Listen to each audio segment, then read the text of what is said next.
Viewers, நம்ம இன்னைக்கு பார்க்க போகிறது மாம்பழ புளிசேரி. அது வேறு ஒன்றும் இல்லைங்க, மாம்பழ குழம்பு தான்.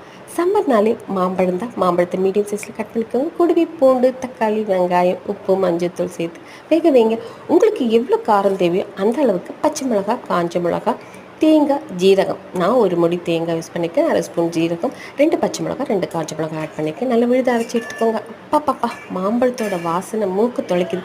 இப்போ நீங்கள் அந்த அரைச்ச தேங்காய் விழுத ஆட் பண்ணிக்கோங்க. அப்புறமா மறக்காமல் ஸ்டவ்வை சிம் பண்ணிவிடுங்க. அடுத்ததாக நம்ம ஆட் பண்ண போகிறது 1 கப் தயிரை. அதை நல்லா பீட் பண்ணி எடுத்து அதையுமே ஆட் பண்ணிக்கோங்க. தாளிப்புக்கும் மறக்காமல் தேங்காய் எண்ணெய் தான் யூஸ் பண்ணணும். அப்போ தான் டேஸ்ட் வேறு லெவலில் இருக்கும். கடுகு, காஞ்ச மிளகாய், கருவேப்பிலை, 2 ஜீரகம், 2 வெந்தயம் கூட போட்டுடாதீங்க. வெந்தயம் அதிகமாக சேர்த்தா கசக்கும். நல்லா ஃப்ரை பண்ணி அதையுமே ஆட் பண்ணிக்கோங்க. அவ்வளோதான், மாம்பழ புளிசேரி ரெடி. இதில் நம்ம போட்டிருக்கோம் இல்லையா, அந்த மாம்பழத்தோட கொட்டையை பிழிஞ்சு